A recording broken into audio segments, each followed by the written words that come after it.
आप सभी को संगीता का नमस्कार। स्वागत है मेरे YouTube channel let's to aspirant. आज मैं जिस उपन्यास की समरी बताने जा रही हूँ वो हिंदी साहित्य में मील का पत्थर माना जाता है। गोदान मुंशी प्रेमचंद्र द्वारा रचित है। अगर आपको मेरा वीडियो पसंद आए तो मेरे चैनल को सब्सक्राइब करना न भूलिएगा। आधुनिक हिंदी साहित्य के इस काल्पनिक कथाकार के इस उपन्यास में मुख्य रूप से सामाजिक बंधनों में जकड़े हुए एक गरीब किसान होरी की कहानी, जिसकी अपने घर में गाय पालने की इच्छा थी। कहानी का परिदृश्य प्राचीन भारत का है, जब भारत स्वाधीनता के लिए संघर्ष कर रहा था। समाज कुरीतियों में जकड़ा हुआ है। गरीबों का शोषण जमींदारों और समाज के ठेकेदारों के हाथों होता था और गरीब इसे ही अपनी नियति मानते थे। पूंजीपति अमीर होते जा रहे थे और गरीब ज्यादा गरीब होते जा रहे थे। महिलाओं का दमन हो रहा था। जो भी न्याय के खिलाफ आवाज उठाता उसे बागी ठहरा दिया जाता था और उसका सामाजिक बहिष्कार कर दिया जाता था। इस उपन्यास में कई कहानियां आपस में गुथी हुई हैं, जैसे होरी की कहानी, उनके बेटे गोबर की कहानी, वहां के जमींदार राय साहब और उनके दोस्तों की कहानी, मिस मालती, गोविंदी। ऐसे कई पात्र हैं जो हमारी आंखों के सामने एक समूचा संसार रच देते हैं। होरी की कहानी के साथ साथ एक और कहानी मुख्य धारा में उभर कर आती है, मेहता और मिस मालती की, जो होरी की दुनिया से बिल्कुल अलग है। ग्रामीण व शहरी दो कथानक एक साथ चलते हैं। दोनों कहानियां किसी किसी मोड़ पर टकराती हैं, ज्यादा एक दूसरे से संबंध नहीं है। आइए अब बिना देर करे शुरू करते हैं। उपन्यास के मुख्य पात्र इस प्रकार है। होरी एक गरीब किसान है जो नियति के विरुद्ध जाना पाप समझता है और अपने साथ हो रहे अन्याय को अपनी किस्मत ही समझता है। नरम दिल का और दब्बू इंसान है। होरी कृषक वर्ग का प्रतिनिधि पात्र है। होरी की पत्नी का नाम धनिया, उसके पुत्र का नाम गोबर है। सोना और रूपा उसकी दो पुत्रियां हैं। होरी के पास कुल 5 बीघा जमीन है। हीरा और शोभा उसके 2 भाई हैं जो उससे अलग रहते हैं। राय साहब अमरपाल सिंह सेमरी गांव के निवासी अवध प्रांत के एक जमींदार है। होरी इन्हीं की जमींदारी में रहने वाला किसान है। मेहता, खन्ना, मिर्जा कुरसेद, ओंकारनाथ आदि नगर में रहने वाले पात्र राय साहब के मित्र हैं। जमींदार वर्ग का प्रतिनिधि पात्र है। राय साहब के पुत्र का नाम रुद्रपाल तथा पुत्री का नाम मीनाक्षी है। प्रोफेसर मेहता यूनिवर्सिटी में दर्शन शास्त्र के अध्यापक है। बुद्धिजीवी वर्ग के प्रतिनिधि पात्र है। मालती से प्रेम करते हैं राय साहब, संपादक जी, खन्ना जी, मिर्जा जी मेहता के दोस्त हैं। मेहता जी अभी कुंवारे हैं। का पुत्र गोबर 16 वर्ष का युवक, जुनिया का पति, अल्हड़ प्रेमी, विद्रोही चेतन का प्रतीक, सोना और रूपा का भाई है। पंडित दाता दीन होरी के गांव में रहने वाले वृद्ध पंडित, माता दीन के पिता, गांव में सम्मानित व्यक्ति, कृषकों को सूद पर रुपए देते हैं। आइए अब उपन्यास के मुख्य नारी पात्रों की बात करते हैं। धनिया उपन्यास की नायिका है। होरी की पत्नी, गोबर, रूपा व सोना की माँ कृषक वर्ग की प्रतिनिधि पात्र है। समाज और नियति से ज्यादा परिवार को अहमियत देती है। मिस मालती इंग्लैंड से डॉक्टरी पढ़कर आई हुई नवयुवती, सरोज की बहन, प्रोफेसर मेहता के प्रति आकृष्ट है, गतिशील चरित्र वाली युवती, सेवा एवं त्याग से मुक्त है। गोविंदी खन्ना साहब की पत्नी, प्रेमचंद्र की नारी भावनाओं को मूर्त करने वाली नारी, मेहता की दृष्टि में आदर्श नारी। प्रेमचंद्र ने प्रारंभ में इनका नाम कामनी खन्ना दिया है। सिलिया जाति से चमारिन है। पंडित मातादीन की प्रेमिका, जाति प्रथा का शिकार, मातादीन द्वारा अंत में पत्नी रूप में से स्वीकार कर लिया जाता है। झुनिया भोला की विधवा पुत्री, अहिर जाति की कन्या, गोबर की प्रेमिका एवं पत्नी, धनिया के प्रति सेवा भाव से मुक्त। आइए अब बात करते हैं कुछ गौण पात्रों की। भोला होरी के गांव से मिलने वाले पूर्वे का गवाला, झुनिया और कामाता का पिता। हीरा होरी का छोटा भाई, पुनिया का पति, होरी की गाय को जहर देकर इसी ने मारा। शोभा होरी का छोटा भाई, सारे गांव का विदूषक पात्र। सोना होरी की बड़ी पुत्री, उम्र 12 साल। रूपा होरी की छोटी पुत्री, उम्र 6 साल। पंडित ओंकारनाथ दैनिक पत्र बिजली के संपादक, राय साहब के मित्र, स्वयं को आदर्शवादी मानते हैं पर है पक्के स्वार्थी। श्याम बिहारी तनखा पेशे से वकील, वकालत न चलने का कारण बीमा कंपनी के एजेंट, ताल्लुकदारों को महाजनों व बैंकों से कर्ज दिलाकर वकालत से ज्यादा कमाई करते हैं। राय साहब के मित्र हैं। मिस्टर खन्ना बैंक के मैनेजर एवं शक्कर मिल के मैनेजिंग डायरेक्टर। सरोज मालती की बहन। मिर्जा खुर्शीद बेफिक्र व्यक्ति, लखनऊ में जूते की दुकान थी। काउंसिल के मेंबर थे राही साहब के मित्र। पंडित नौखेराम जमींदार के कारकुन, गांव के प्रमुख व्यक्ति, किसानों के शोषक भोला की दूसरी पत्नी नोहरी को अपने घर में रखे हुए हैं। झिंगुरी सिंह गांव के महाजन, शहर के बड़े महाजन के एजेंट, स्वार्थी, सूदखोर, दूसरों की मुसीबत में लाभ उठाने वाले साहूकार। 2 बीवियां रखते हैं। गंडा सिंह हल्के का थानेदार, रिश्वती, निर्दयी एवं क्रूर। पटेश्वरी गांव का पटवारी, भ्रष्टाचारी, स्वार्थी, पुलिस से मिलकर किसानों को लूटने वाले, जाति के कायस्थ।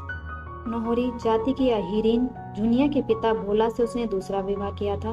बाद में भोला को लेकर नौखेराम के यहाँ रहने लगी। मंगरू शाह गांव का सबसे धनी व्यक्ति, पूजा पाठ में रत। दुलारी सहुआइन गांव की साहूकारिन। चूहिया झुनिया की शहर में रहने वाली पड़ोसिन, झुनिया को प्रसव में सहायता करने वाली तथा उसके बच्चे को अपना दूध पिलाने वाली नरम दिल औरत। आइए अब शुरू करते हैं कहानी। होरी नामक किसान अवध प्रांत के बेल्लारी गांव का रहने वाला है। उसके जमींदार अमरपाल सिंह राय साहब समेरी गांव में रहते हैं। होरी की पत्नी धनिया, पुत्र गोबर तथा 2 पुत्रियां सोना और रूपा उसके परिवार में। एक दिन जमींदार राय साहब ने होरी को बुलावा भेजा। होरी जमींदार का विशिष्ट परिचित किसान बनकर बेदखली कुर्की से बचा रहना चाहता था। उसकी पत्नी धनिया गृहस्थी की चक्की में पीसकर 36 वर्ष की अवस्था में बूढ़ी हो गई। उसे जमींदार के यहाँ जाकर खुशामद करना अच्छा नहीं लगता था, अतः उसने होरी को टोका, किंतु वह नहीं माना और वहाँ के लिए निकल पड़ा। धनिया अपने पति को अनंततः आशीर्वाद की दृष्टि से देखती रही। होरी मार्ग में सोच रहा था कि बच्चों को दूध घी मिलना चाहिए। बहुत दिनों से एक गाय खरीदने की सोच रहा था, किंतु पैसे का कोई जुगाड़ ही नहीं था। फसल तो महाजन सूद मूल में ले जाते थे, गाय कैसे खरीदता। फिर उसके मन में गाय रखने और पालने की लालसा चिरकाल से संचित थी। इसी समय उसने देखा बेल्लारी गांव से लगे हुए पूर्वे का निवासी ग्वाला भोला अपने गाय को लेकर इधर ही आ रहा था। होरी ने आगे वाली गाय को देखा और मन ही मन ललचा गया। उसने सोचा, अगर भोला ये गाय मुझे दे दे तो रुपए तो आगे पीछे देता रहूंगा। होरी ने भोला से राम राम की और आगे वाली गाय की पीठ पर हाथ रखकर गाय की प्रशंसा की। कीमत पूछने पर भोला ने बताया, मैं 80 में लाया हूँ, किंतु 100 रुपए में बेचूंगा। होरी ने अपनी पत्नी धनिया की ओर से बोला। भोला के चरित्र की प्रशंसा की। विदुर भोला का मन पिघलने लगा। उसकी स्त्री गत वर्ष लू से मर गई। होरी ने ठगने की दृष्टि से कहा, मेरी ससुराल में एक औरत है, मैं तुम्हारे लिए उसे लाने का प्रयत्न करूंगा। भोला के मन में उमंग जागी। उसने होरी को प्रसन्न रखने के लिए, घर बसाने में मदद करने के लिए वही गाय जो होरी को पसंद थी 80 रुपए में देने का स्वीकार कर लिया और कहा, रुपए जब भी चाहो दे देना। भोला ने चारा भूसा की तंगी का भी बखान किया कि चारे की कमी के कारण गाय बेच रहा हूँ। उसने गाय की रस्सी होरी के हाथ में दे दी और अब होरी का मन पिघल गया। मैं तुम्हारी मजबूरी के कारण गाय नहीं लूंगा और गाय के लिए 2 खांचे भूसा भी दो। कल तुम मेरे पास आकर भूसा ले जाना। भोला ने औरत लाने की बात पुनः याद दिलाई। होरी ने आगे कदम बढ़ाया और गाय की तरफ देखा जो अन्य गायों की रानी की तरह लग रही थी। इधर राय साहब अमरपाल सिंह समेरी में रहते हैं। उन्होंने स्वतंत्रता संग्राम में भाग लिया और काउंसिल की मेंबरी छोड़कर जेल जाकर यश कमाया। वे अपने इलाकों में किसान और असामियों से डांट बेगार भी लेते हैं, किंतु बदनामी मुख्तियारी की सिर मढ़ देते हैं। राय साहब की सज्जनता, राष्ट्रवादिता के कारण उनकी आमदनी और अधिकारों में कोई कमी नहीं आई। राय साहब साहित्य और संगीत के शौकीन हैं। वे स्वयं नाटक लिखते हैं और उनका मंचन करते हैं। विदुर है, हंस बोलकर अपना समय व्यतीत करते हैं। उन्होंने होरी को विशेष उद्देश्य से बुलाया था। दशहरे के अवसर पर धनुष यज्ञ की तैयारी चल रही थी। राय साहब ने अपने पिता से राम की भक्ति पाई थी। राय साहब का परिवार बहुत बड़ा है, सैकड़ों लोग उनके यहाँ भोजन करते थे। होरी वहाँ पहुंचा और राय साहब को बुलाना ही चाहता था कि राय साहब सब वहाँ आ निकले। होरी के सामने प्रस्ताव रखा कि इस बार धनुष यज्ञ में तुम्हें राजा जनक का माली बनना है। पूजा करते समय जानकी जी को गुलदस्ता भेंट करते हैं। अब होरी अपने घर वापस जाता है। रास्ते में उसे उसका बेटा गोबर मिलता है। गोबर अपने पिता को बोलते हैं कि पापा आप तो राय साहब के कठपुतली हो, जैसा जैसा वो बोलते हैं वैसा वैसा आप करते हो। तब होरी अपने बेटे को समझाते हुए कहता है, हम राय साहब के नौकर है बेटा। तब गोबर बोलता है, आप होंगे नौकर, मैं नहीं हूँ। अब जैसा कि होरी भोला से वादा करके आया था कि वो उसकी गाय के लिए चारा देगा, तो होरी अपने बेटे के साथ भोला को चारा देने के लिए जाता है। भोला की एक बेटी है जो कम उम्र में विधवा हो गई थी, जिसका नाम झुनिया है। अब होरी और उसका बेटा जब भोला के घर पहुंचते हैं तो गोबर भोला की बेटी झुनिया के साथ फ्लर्ट करने लगता है। अब भोला अगले दिन गाय के लिए बोलता है कि आके गाय ले जाना। गोबर अगले दिन जाता है गाय लेने के लिए। झुनिया उसको आधे रास्ते में गाय पहुंचाने आती है और वो अगले दिन मिलने का कहकर वापस लौट जाती है। होरी और धनिया दोनों अपने वैवाहिक जीवन की स्मृतियों में खो गए।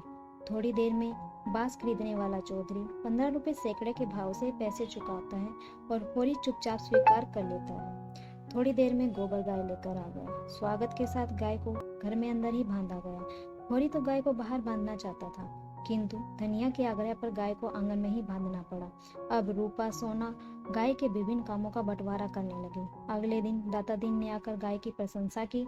सारा गांव आया देखने गाय को, किंतु हीरा और शोभा दोनों भाई नहीं आए। रात को होरी अपने भाइयों के प्रति अत्यंत संवेदनशील हो उठा और हीरा को बुलाने के लिए उसके घर की ओर चला। उसने हीरा और शोभा की बात सुनी। हीरा कह रहा था, हम जब साझे में थे तो एक बकरी भी नहीं आई, अब परछाई गाय ले जा रही है। अवश्य पहले की कमाई है। भगवान ने चाहा तो बेईमानी के धन से खरीदी गई गाय बहुत दिनों तक नहीं चलेगी। और होरी ने यह सुना और चुपचाप लौट आया। उसका मन खिन्न हो गया। वह ऐसी गाय को अब रखना ही नहीं चाहता था जो भाई भाई में वैमनस्य उत्पन्न करे। उसने गाय वापस भोला को लौटाने के लिए खूंटे से खोल ली। धनिया के विरोध पूर्वक रास्ता रोक लिए जाने पर होरी ने कहा कि सारा गांव मुझ पर आक्षेप करता है कि मैंने भाइयों का हक मारकर गाय खरीदी है। यह सुनकर धनिया ने हीरा को कोसना शुरू कर दिया। धनिया और हीरा में खूब लड़ाई हुई। दाता दीन, पटेश्वरी, झिंगुरी सिंह दुलारी, सुहाइन ने हीरा को बुरा भला कहा। धनिया के एक अनुचित शब्द से जनमत को उसके विरुद्ध कर दिया। होरी ने धनिया को डांटा और घसीट कर घर के अंदर ले चला। साहब के यहाँ जेठ के महीने में शगुन का उत्सव आयोजित हुआ। चारों ओर सजावट, आदर सत्कार का आयोजन था। राय साहब के सहपाठी आए, बिजली के संपादक ओंकारनाथ, बीमा कंपनी के दलाल, एडवोकेट तनखा, यूनिवर्सिटी के प्रोफेसर मिस्टर बी मेहता। इस उत्सव के अवसर पर धनुष यज्ञ के पश्चात एक हास्य नाटिका प्रस्तुत की गई, जिसे राय साहब ने लिखा था। राय साहब, तनखा, ओंकारनाथ और मेहता परस्पर सैद्धांतिक विवाद करने लगे।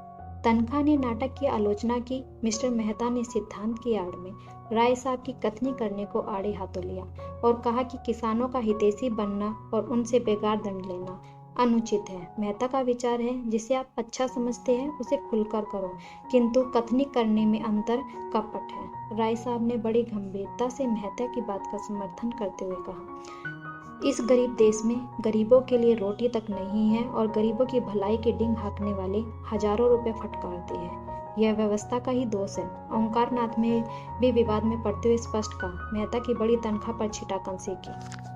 धनुष यज्ञ के बाद प्रसन्न हुआ। मेहता और तनखा ने पूरा समझ दिया। राय साहब के नाट्य लेखन की कुशलता पर मेहता ने उन्हें बधाई दी। अगले दिन शिकार का कार्यक्रम बना। श्रीमती खन्ना और संपादक जी इस मंडली में शामिल नहीं हुए। कारों में काफिला रवाना हुआ। नदी किनारे वृक्षों की छाया में कारें रोक दी गई और यह तय हुआ कि दो दो व्यक्तियों की पार्टी बनाकर शिकार पर निकला जाए। 12 बजे तीनों टोलियां यहाँ आ गई। मेहता और मालती, राय साहब और मिस्टर खन्ना, मिर्जा खुर्शीद और तनखा, तीनों पार्टियां में विभिन्न दिशाओं में शिकार खेलने निकल पड़े। जब से होरी के घर में गाय आई थी, उसके घर का वातावरण ही बदल गया था। घर घर में गाय की चर्चा थी। वर्षा बरसते ही राय साहब के कारकुन ने बकाया लगान चुकाए बिना किसी के खेत पर हल न ले जाने का आदेश दिया। किसानों में खलबली मच गई। वे महाजनों से उधार लेने दौड़े। होरी को भी लगान चुकाना था। वह झिंगुरी सिंह के पास कर्ज लेने गई। झिंगुरी ने गाय को बेचने के लिए कहा। होरी को शुरू में यह प्रस्ताव अच्छा नहीं लगा, किंतु बाद में ऊंच नीच समझ गया तो गाय झिंगुरी सिंह के हाथ बेचने को राजी हो गया। वह घर आया और गाय बेचकर लगाने चुकाने का प्रस्ताव करने लगा। घर में कोहराम मच गया। बच्चों ने विरोध किया। अंत में धनिया भी मान गई। निश्चित हुआ कि रात होने पर बच्चों के सो जाने पर गाय झिंगुरी सिंह के यहाँ पहुंचा दी जाए। जब रात को होरी गाय को लेकर जाने को तैयार हुआ, उसका मन नहीं माना। उसने धनिया की कहा कि हम गाय नहीं बेचेंगे, सूद पर कर्ज लेकर लगान चुकाएंगे। धनिया भी प्रसन्न हो गई। उसने सोचा कि हुम्मस हो गई है। अब हुम्मस से बचाने के लिए होरी ने गाय को बाहर बांध दिया। होरी अपने बीमार भाई शोभा से मिलने गया। रात को 11 बजे लौटा तो हीरा को गाय के पास खड़ा देखा। पूछने पर उसने कहा कि मैं तुम्हारे कोड़े से आग लेने आया था। होरी यह जानकर प्रसन्न हुआ कि उसका भाई उसके घर आया है। होरी और धनिया ने गोबर के घर में अनुपस्थिति को चिंताजनक बताया। धनिया ने गांव की चर्चा के विषय में बताया कि वह भोला की लड़की झुनिया मेरे बच्चे को जाल में फंसा रही है। थोड़ी देर में गोबर ने आकर घबराते हुए कहा, दादा, सुंदरिया को क्या हो गया है? वह तड़प रही है। सब बाहर आए। उन्होंने देखा गाय पैर फैला चुकी है। धनिया ने सिर पीटा। सारा गांव इकट्ठा हो गया। हीरा भी वहां उपस्थित था और उसने सबसे ज्यादा दुख प्रकट किया। होरी ने धनिया के सामने अपना संदेह बताया कि मैंने हीरा को गाय की नाद के पास खड़ा देखा था। फिर क्या था? धनिया ने हीरा को जेल भेजने की धमकियां और गाली देना शुरू कर दिया। प्रातःकाल होरी के घर में पूरा हंगामा हुआ। होरी और धनिया परस्पर बेजोर जोर से कह रहे थे। धनिया हीरा को गालियां निकालती और होरी उस पर 2-4 लात घूसों का प्रहार करता। इस समय शोभा आ गया। पंडित दाता दीन आए। लोग इकट्ठा हो गए। धनिया मार खाती थी और गाय को मारने के लिए हीरा को कोसती जाती। दाता दीन ने हीरा की तलाश कराई तो ज्ञात हुआ वह घर से गायब है। शाम को थानेदार आ गया। गांव वाले ने उनका सेवा सत्कार किया। दाता दीन, नोखेराम, झिंगुर सिंह, मारूशाह, लाला पटेश्वरी आदि सब इकट्ठे हुए। धनिया ने थानेदार के सामने कहा, होरी के भाई हीरा ने गाय को विष दिया। थानेदार ने हीरा के घर की तलाशी लेने को इच्छा प्रकट की। होरी अपने भाई के घर की तलाशी के नाम से घबरा गया। थानेदार तो बिना कुछ लिए ही होरी व हीरा के घर को छोड़कर जाने वाला था, किंतु पटेश्वरी ने 30 रुपये रिश्वत लेकर तलाशी से हीरा को मुक्त करने का आग्रह किया। उनसे आधा थानेदार के और आधे मुखिया के तय हुए। होरी ने झिंगुरी सिंह से 30 रुपये कर्ज लिए और उस रुपये में रुमाल में बांधकर थानेदार को देने के लिए जैसे ही आगे बढ़ा, धनिया ने झपट्टा मारकर रुपये बिखरा दिए और कहा, ये रुपये जिसके है ले जावे, हम एक पैसा नहीं चुकाएंगे। थानेदार शौक से तलाशी ले, हमारी ही गाय मरी है, हमसे ही रिश्वत।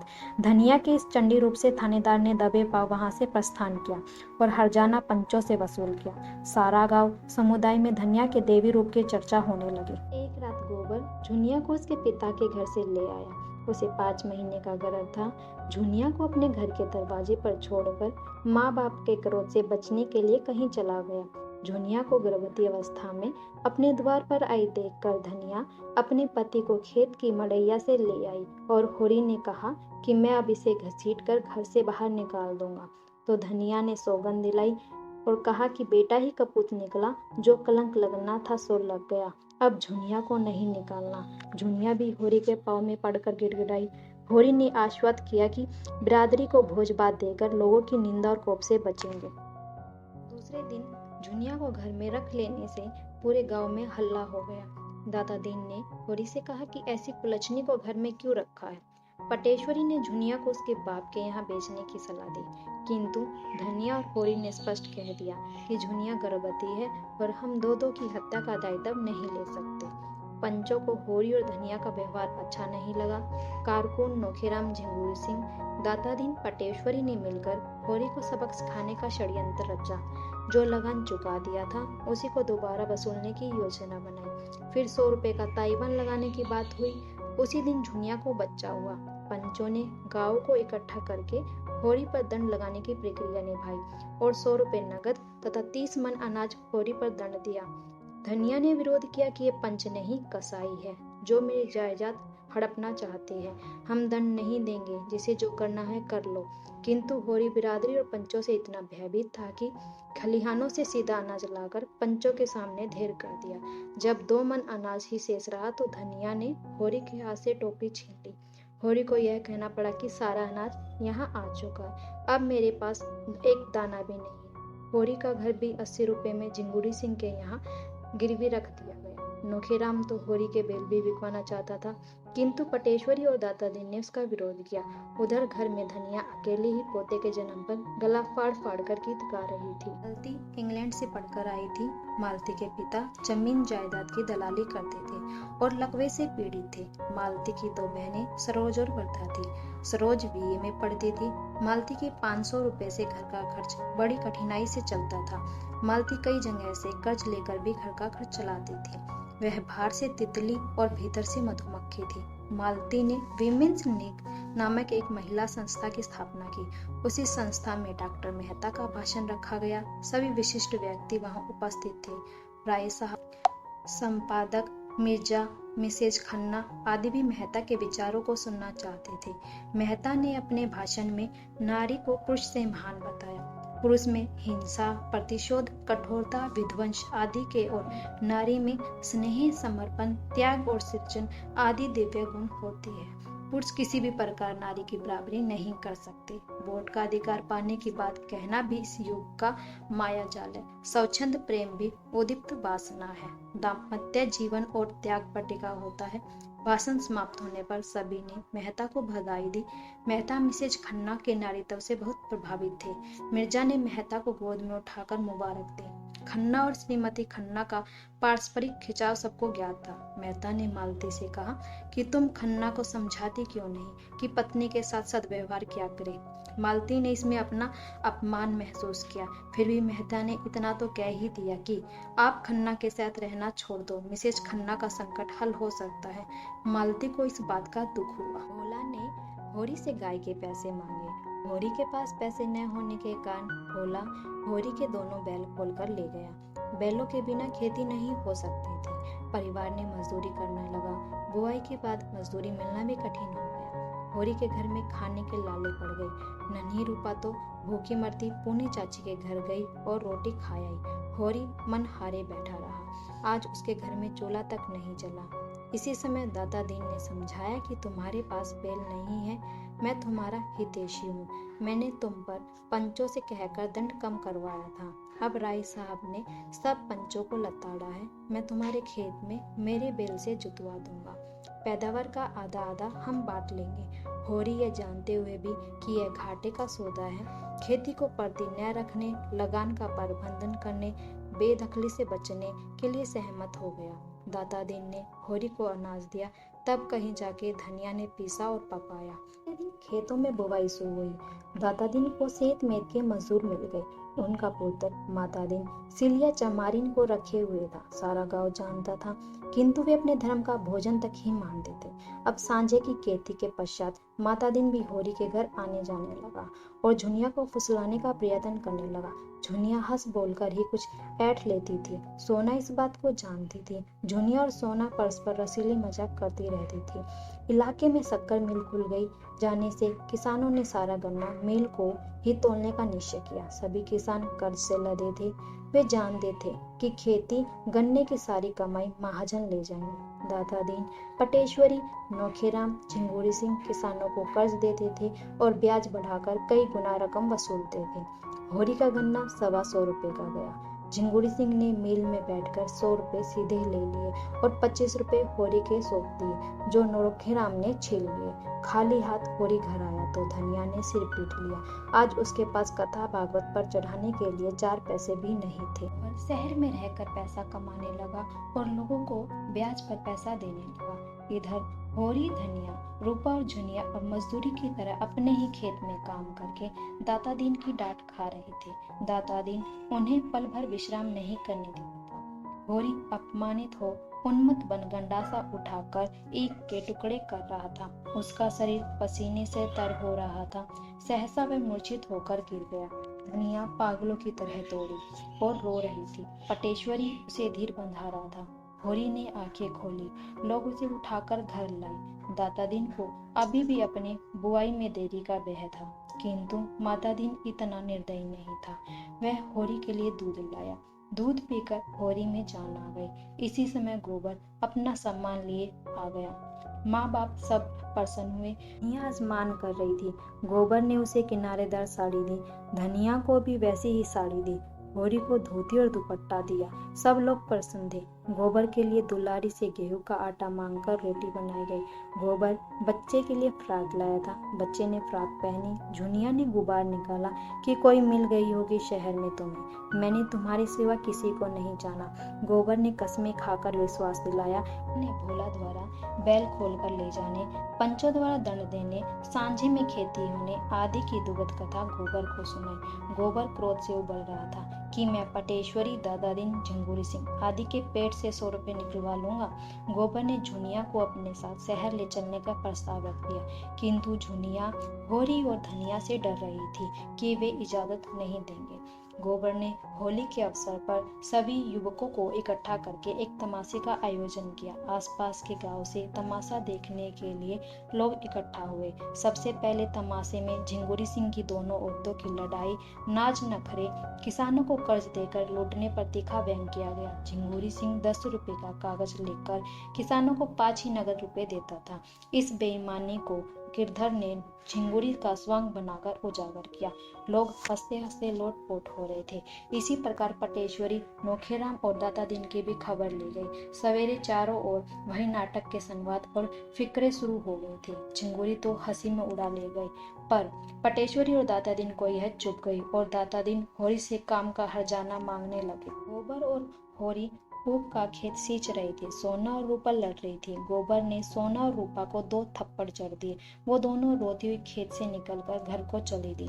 सिंचाई का काम रुक गया। वो पिता पुत्र में कहाँ सुनी हुई। गोबर ने झुनिया और बच्चे के साथ लखनऊ लौट जाने का निश्चय प्रकट किया।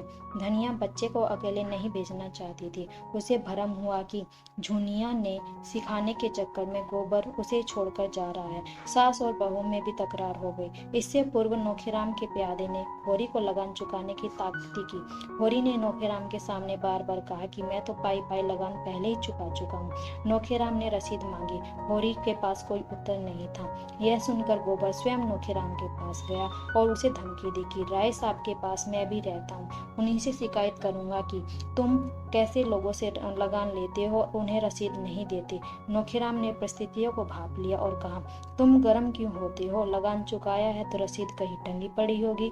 गोबर ने होरी को सीधेपन के आड़े हाथों लिया और अब इस घर से मैं अधिक नहीं रहना चाहता था और धनिया झुनिया में संग्राम छिड़ जाने पर उसने झुनिया और बच्चे के साथ लखनऊ जाने की तैयारी कर ली। धनिया पुत्र के प्रस्थान करने के बाद चुपचाप रोती रही। राय साहब अमरपाल सिंह के सामने 3 काम थे। एक 18 वर्षीय पुत्री का विवाह, ससुराल की रियायत के एकमात्र वारिस की मृत्यु के कारण अपने पुत्र को कोर्ट के उत्तराधिकारी दिलाना, तीसरा राजा सूर्य प्रताप सिंह को चुनाव में हराना। पहली समस्या हल हो गई थी।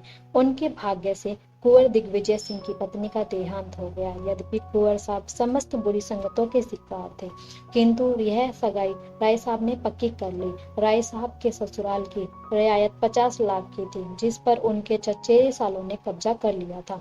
वकीलों की राय थी कि 50,000 रुपए कोर्ट फीस करके यह फैसला निश्चित ही आपके पक्ष में होगा। गोबर के जाने के बाद होरी और धनिया प्राय झुनिया को कोसते और यदा कदा हंसी विनोद तथा विश्राम करते समय अपना जीवन व्यतीत कर रहे थे। कभी दुलारी सौहाइन से हंसी मजाक करता होरी पंडित दाता दीन और झिंगुरी सिंह महाजनों पर बढ़ते सरकारी अंकुश से चिंतित थे कि सरकार अधिक ब्याज नहीं लेने देगी। दाता दीन की इस बात पर झिंगुरी ने कहा कि हम पहले ही ब्याज का रुपया काटकर किसान को कर्ज देंगे। दोनों इस प्रकार बातें करते खलियान में आए, जहां झिंगुरी सिंह ने माता दीन की शादी करने के लिए दाता दीन को समझाया कि अब तो बहुत बदनामी हो रही है। दाता दीन ने अनेक शास्त्रों का प्रमाण देकर बताया कि ब्राह्मणों का खान पान उत्तम रहना चाहिए, शेष व्यवहार जैसा भी हो। ब्राह्मणों ने निम्न जाति की स्त्रियों से संबंध जोड़े है और उनकी संतान ब्राह्मण ही कहलाई है। झिंगुरी ने कहा, मैं एक अच्छे ब्राह्मण की कन्या का संबंध लाया था, किंतु तुमने 1500 मांगकर बात बिगाड़ दी, जबकि तुम्हारी स्वयं की हैसियत ही क्या है। सिलिया और माता दीन खलिहानों में काम कर रहे थे। दुलारी सौहाइन इस समय सिलिया से अपने 2 पैसे मांगने आ गई। सिलिया ने पैसे के बदले अनाज दे दिया। माता दीन वहां से खिसक गए। सिलिया को अनाज देता देखकर माता दीन ने सिलिया को डांटा कि तुझे अनाज देने का कोई अधिकार नहीं है सिलिया। सिलिया अपमानित हुई। यह खबर उसके भाइयों तथा अन्य चमारों तक पहुंची। वे इकट्ठा होकर आए। उन्होंने माता दीन को पकड़कर उसके मुंह में एक बड़ी सी हड्डी का टुकड़ा ठूस दिया। खलियानों में लोग जमा हो गए। वे भीतर मन से माता दीन को बुरा कह रहे थे और बाहर से चमारों को गालियां दे रहे थे। दाता दीन उन पर बिगड़ रहे थे। सिलिया अपराधनी सी खड़ी माँ बाप और भाइयों पर कुपित थी कि उन्होंने माता दीन का रंग बिगाड़ दिया। सिलिया ने माँ बाप के साथ जाने से मना कर दिया। जब माता दीन ने भी उसे अपने साथ ले जाने से मना कर दिया, तब व्यवस्था को देखकर होरी और धनिया उसे अपने घर ले आए। गौरी की बड़ी लड़की सोना का विवाह सोनारी के एक धनी किसान गौरी महतो के लड़के मथुरा से निश्चित हुआ। गौरी रुपए लेने गोबर के पास जाना चाहता था, किंतु धनिया ने इनकार कर दिया कि गोबर से एक पैसा भी नहीं लेंगे। गौरी रुपए का प्रबंधन करने दुलारी सोमैन के पास गया, जिसने 200 रुपए सोना का विवाह करने हेतु गौरी को देने का पक्का वादा किया। यह बात सोना ने सुनी, अतः उसने सिलिया को सोनारी भेजा और कहा कि तुम मथुरा से कहना कि हमारे पास दहेज के लिए एक पैसा भी नहीं है। मथुरा ने अपने पिता गौरी महतो से बिना दहेज के लिए विवाह की बात की तो मेहता ने उसे जूतियों से मारा। सोना ने सिलिया से यह उत्तर सुना। अगले दिन गौरी मेहता का पत्र आया कि दहेज में कुछ न लेंगे, बरातियों का मोटा झोटा खिला देना, रसद का इंतजाम भी हमने कर लिया है। धनिया ने इस पत्र को सुनकर यही कहा कि हम उनसे छोटे नहीं हैं जो अपनी लड़की को कुछ न दें। घर में बहुओं के कारण अपमानित होने लगा तो उसने एक विधवा नौहरी से विवाह कर लिया। नौहरी के आते ही बहुआ का राज खत्म हो गया, जिसके कारण उनके घर में डेली लड़ाई होने लगी। एक दिन भोला के पुत्र कामता ने भोला को मारा और घर से निकाल दिया।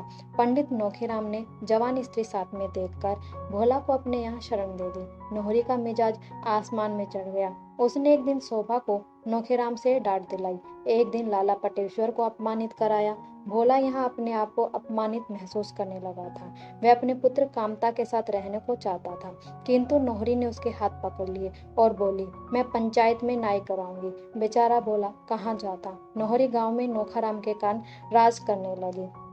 पटेश्वरी कई दिनों से होरी से हार खोए लिए उसने सोचा कि इसको परेशान करने का कुछ मौका निकालना पड़ेगा। इस वर्ष होरी के खेत में सबसे अच्छी ईख थी। पटेश्वरी ने मगरू शाह को उकसाया कि तुम अपना कर्ज वसूल करने के लिए होरी पर नालिश लगा दो। यही हुआ। होरी को पता भी न चला और कुर्की आ गई। 150 रुपए में खड़ी ईख नीलाम हो गई। होरी की साख चली गई। दुलारी ने इसी ऊख के भरोसे सोना के विवाह के लिए 200 रुपए देने का वादा किया था। अब उसने भी मना कर दिया। अब होरी के सामने सबसे बड़ी परेशानी आ गई। होरी और धनिया चिंतित हो गई कि गौरी मेहता के यहाँ शादी की तैयारियां चल रही है और हमारे पास कुछ भी इंतजाम नहीं है। इसी समय नौहरी उधर से निकली और होरी तथा धनिया से सम्मान प्रशंसा पाकर सोना के विवाह में 200 रुपए देने का प्रस्ताव कर बैठी। होरी का यह संकट अनायास ही हल हो गया, अन्यथा उसे खेत रखने पड़ते। गोबर झुनिया को लेकर शहर में आया, किंतु शहर के बंद वातावरण में झुनिया परेशान रहने लगी। उसका पुत्र दस्त की बीमारी से चल बसा। वह बच्चे की स्मृतियों में घुलने लगी। उसे दूसरा बच्चा होने वाला था। प्रसव के समय चूहिया नामक पड़ोस की एक मोटी स्त्री झुनिया को सहारा दिया। वही पुत्र होने के बाद भी झुनिया को संभालती थी। गोबर व झुनिया में मनमुटाव रहने लगा।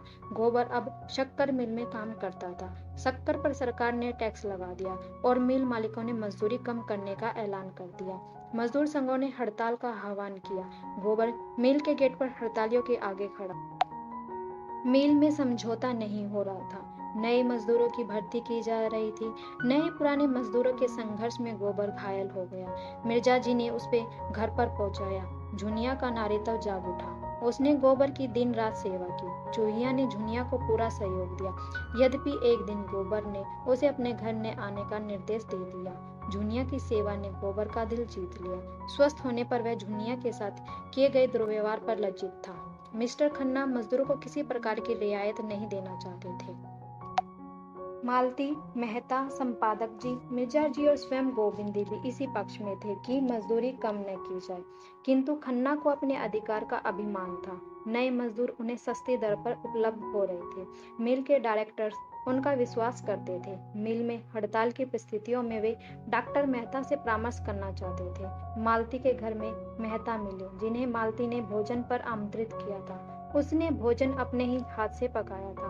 मेहता की यह प्रभाव था कि मालती में आश्चर्यजनक परिवर्तन आ गया। डॉक्टर मेहता ने खन्ना को वही परामर्श दिया कि मजदूरों को मजदूरी कम न की जाए, किंतु खन्ना यह करते तो मिल के हिस्सेदारी को नुकसान पहुंच जाता। मालती के घर से मिस्टर खन्ना की मिल की चिमनी दिख रही थी। खन्ना मिल को देखकर गर्व से भर गई। अचानक उन्होंने देखा कि मिल में धुआं उठ रहा है और लोग मिल की तरफ भाग रहे हैं। मिल में आग लग गई थी। मेहता, मालती और खन्ना मील की तरफ दौड़े, किंतु सब कुछ नष्ट हुआ देखकर खन्ना की मनस्थिति विक्षिप्त सी हो गई थी। गोविंदी ने भी ऐसे समय में उसके मन को सहारा दिया।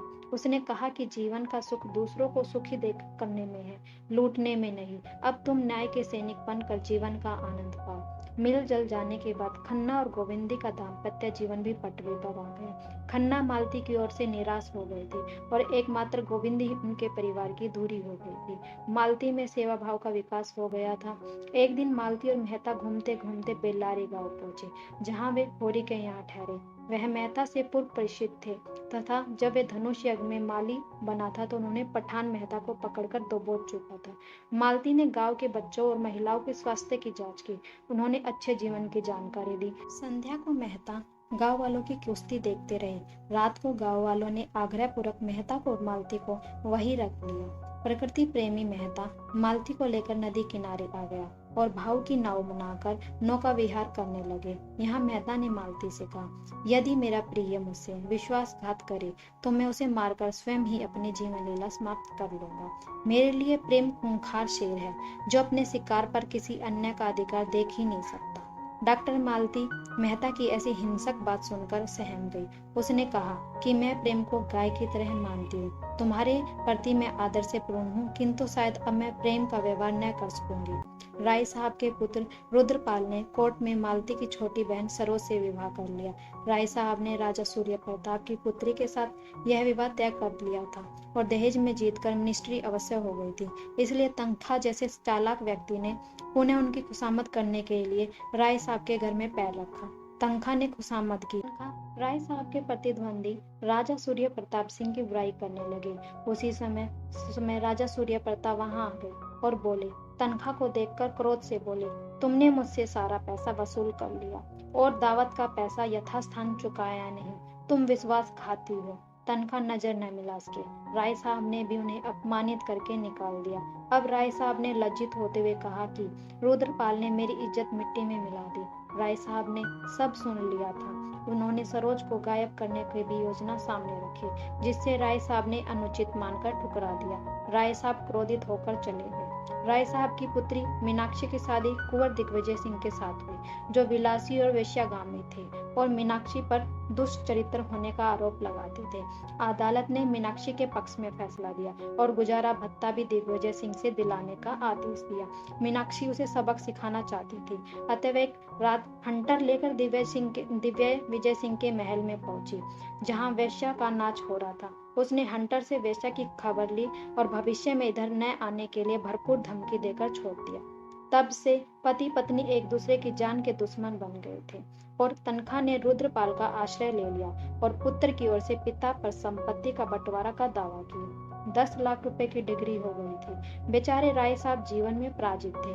मेहता दार्शनिक थे और गृह प्रबंधन में बिल्कुल शून्य थे, इसलिए वेतन का हिसाब असंतुलित था। मकान मालिक ने किराया न चुकाने का दावा दिया था। कुर्की आ गई। मालती ने जैसे तैसे करके मकान का किराया चुकाया और तब से मेहता की आमद व खर्च का सारा दायित्व उसी का हो गया था। आमदनी से अधिक खर्च देखकर उसने कठोर निर्णय लिए कि विधवाओं, छात्रों और संस्थाओं को चंदाबाजी से रोक दिया। का बजट वह बचत में ले आई। नए बंगले में वे मालती के साथ ही रहते थे। गोबर को उन्होंने माली रख लिया था। जुनिया का बालक मालती से हिल मिल गया था। जुनिया ने अपने गांव का नाम बेल्लारी बताया। मालती ने भोरी और धनिया की आतिथ्य को याद किया और जुनिया को बताया कि हम वहां गए थे, तब उन्होंने हमें अपने घर पर रखा था।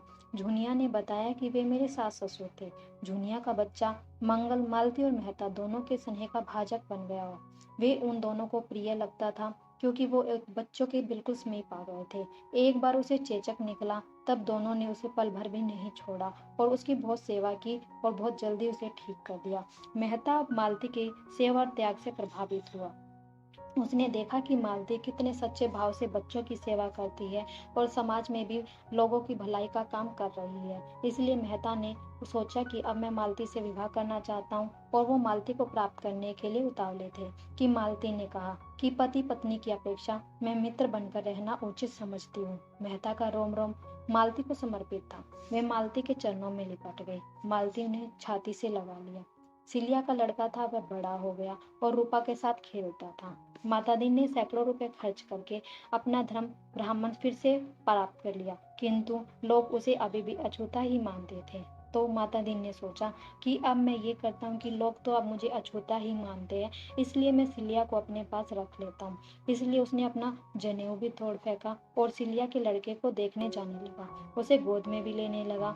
एक दिन सिलिया बाजार गई थी, पीछे से ओले पड़े जिन्हें बालक खाता था। फलस्वरूप उसे निमोनिया हो गया और बालक सिलिया की गोद में ही चल बसा। अनेक दिन सिलिया रोती रही। एक दिन माता दीन सिलिया को रास्ते में मिल गई। दोनों बच्चे की बात करते रहे। उसी दिन माता दीन के समस्त ब्राह्मण तथा जाति बिरादरी की मर्यादा तोड़कर सिलिया के साथ रहने के लिए चला गया। गौरी अपने जीवन से लड़ते लड़ते थक गया था। उसने अपने आप को 3 बीघा जमीन में बंद कर लिया। उसने 3 साल से अपने खेत का लगान भी नहीं चुकाया था, इसलिए उसे निश्चित हो गया था कि अब तो खेतों से बेदखली की है। और नोखेराम ने भी योजना बनाई कि उसकी जमीन का अपहरण कर लिया जाए। दाता दीन ने उसे बचाने का उपाय बताया कि तुम विदुर चौधरी राम सेवक के साथ रूपा का विवाह कर दो। राम सेवक होरी से 2-4 साल छोटा था। होरी ने बड़ी बड़ी चोट खाई थी, किंतु यह सबसे गहरी थी।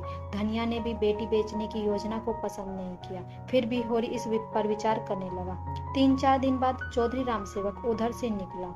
होरी और धनिया उसकी अवगत की। राम सेवक की उम्र ज्यादा थी, किंतु बुढ़ापा नहीं था। वह जवान दिखता था अभी भी, इसलिए दाता दीन और होरी के साथ धनिया ने भी सहमति दे दी। गोबर को भी विवाह के अवसर पर बुलाया गया। मालती ने उन्हें सहर्ष भेजा और कन्या के लिए उपहार के रूप में एक चरखा तथा हाथों का कंगन दिया। विवाह हो गया। गोबर ने देखा घर की आर्थिक स्थिति अत्यंत खराब है। सारे गांव की हालत भी ऐसी ही थी। चौधरी राम सेवक से प्राप्त 200 रुपए से होरी ने बेदखली को बचाया और अपनी जमीन की बचा लिया। विवाह में मालती भी आई। होरी ने राम सेवक से लिए पैसों का भेद धनिया और गोबर के सामने खोला। अब गोबर क्रोध नहीं हुआ और उसने समझ लिया कि गरीबी का मर्म ही ऐसा है कि गरीबी कुछ भी करवा सकती है। गरीबी अपने बच्चे तक को बेचने के लिए मजबूर कर सकती है। अब वह विदा होकर शहर वापस चला गया और मालती के यहाँ फिर से काम करने लगा। रूपा अपने घर में खुश थी। रूपा ने सोचा कि एक गाय चौधरी से कहकर होरी के पास भिजवा देती हूँ, क्योंकि उसे पता था कि होरी को गाय पालने की इच्छा संचित काल से थी और वह गाय को देखकर बहुत खुश हो जाएगा। परंतु इन्हीं दिनों सड़कों पर ठेकेदारों ने काम शुरू कर दिया। सड़कें टूटी होने के कारण गाय अभी होरी के घर नहीं पहुंच पाई। होरी और धनिया ने राम सेवक के रुपए चुकाने के लिए सोचा कि हम बहुत मेहनत करेंगे और हम राम सेवक के पैसे चुका देंगे। हीरा भी अब गाँव में आ गया था। उसने होरी से माफी मांगी और बोला कि मुझसे बहुत बड़ी गलती हो गई थी। तब होरी ने हीरा को माफ कर दिया। कुछ टाइम बाद खेत में काम करते करते होरी को लू लग गई। इससे वह बेहोश हो गया और अचेत हो गया। लोगों ने देख लिया कि अब होरी का आखिरी टाइम है। होरी को घर में लाया गया। होरी होश में नहीं आ रहा था। होरी धनिया से बोल रहा था कि अब मेरे जाने का टाइम आ गया है, पर मेरी अभी जो इच्छा थी गाय पालने की वो अभी भी पूरी नहीं हुई और ये मेरी इच्छा अपने साथ ही चली जाएगी, गाय की इच्छा। इसलिए लोगों ने बोला कि गाय दान करो, गाय दान करो, गोदान करो। धनिया ने गुस्से में आकर जो आज की कमाई थी 20 पैसे, उसको झटक कर पंडित के हाथ में रखकर कहा, हमारे पास यही पैसे है और यही हमारा गोदान है।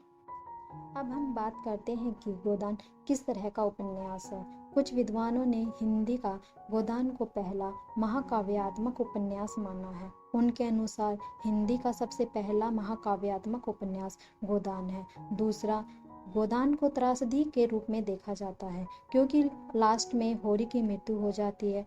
होरी अपने जीवन संघर्ष से लड़ता हुआ कुछ क्षण आनंद के जीता है, कुछ क्षण दुखों के जीता है और लास्ट में उसकी जो गाय पालने की इच्छा थी वह नायक होते हुए भी उसकी इच्छा पूरी नहीं होती और अपने दुखों से लड़ते लड़ते लास्ट में वह मृत्यु को प्राप्त करता है। गोदान में प्रेमचंद्र जी ने पीढ़ी संघर्ष को बहुत अच्छे से दिखाया है। कई चित्रों के माध्यम से पीढ़ी संघर्ष को दिखाया गया है, जैसे भोला और उनकी पुत्री झुनिया की टकराहट, विधवा नारी की स्वतंत्रता के तनाव की गूंज सुनाई देती है तथा मथुरा और उसके पिता में दहेज के मुद्दे पर टकराहट दिखाई देती है। और इसी प्रकार सरोज और उसके पिता में लड़कियों की स्वतंत्रता के बिंदु पर तनाव होता है। दाता दीन, माता दीन तथा सीलिया और उसके माता पिता के विचारों में भी पीढ़ीगत अंतराल दिखाई देता है, परंतु सबसे ज्यादा पीढ़ी अंतराल होरी और गोबर की पीढ़ी संघर्ष वस्तुतः सबके सामने उभर कर आती है।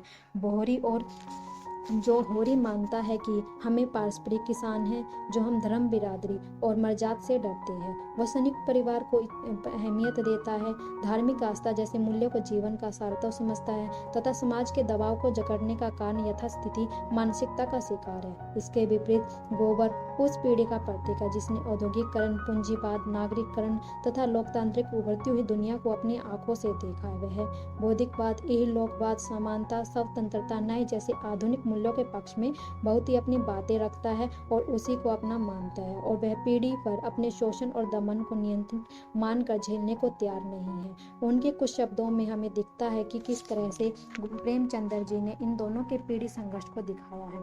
जैसे होरी बोलता है, छोटे बड़े भगवान के घर से बनकर आते हैं, संपत्ति बड़ी तपस्या से मिलती है, उन्होंने पूर्व जन्म में ऐसे कर्म किए हैं, उनका आनंद भोग रहे हैं, हमने कुछ ऐसा नहीं किया तो हम क्या करें। गोबर, यह सब मन को समझाने की बात है, भगवान सबको बराबर बनाते हैं, यहाँ जिसके हाथ में लाठी है वह गरीबों को कुचलकर बड़ा आदमी बन जाता है। डॉक्टर रामविलास शर्मा ने कहा है कि होरी और गोबर की बातचीत एक पिछड़े हुए किसान और अपने अधिकार को पहचानने वाले आगे बढ़े हुए किसान की चेतना का टक्कर है। गोदान डूबते हुए सामंतवाद तथा उभरे हुए पूंजीवाद की कथा है। सामंतवादी समाज में केंद्रीय महत्व जाति और बिरादरी और मर्जात का होता है, न कि धन का। इसके विपरीत पूंजीवाद जिस समाज को जन्म देता है उसी में धन को केंद्रीय महत्व प्राप्त करता है। होरी और मिस मालती के दो कथनों से यह सामाजिक समीकरण स्पष्ट रूप से दिखाई देता है। होरी, जो 10 रुपए महीने का भी नौकर है वह भी हमसे अच्छा खाता है, लेकिन खेतों को छोड़ तो नहीं सकता, खेती में जो मर्जात है वह नौकरी में तो नहीं है ना। मालती का कथन, इस नई सभ्यता का आधार धन है, विद्या और सेवा और कुल और जाति सब धन के सामने छोटे दिखाई देते हैं। इसी के साथ ही प्रेमचंद्र जी ने गोदान में नारी विमर्श और दलित विमर्श को भी दिखाया है।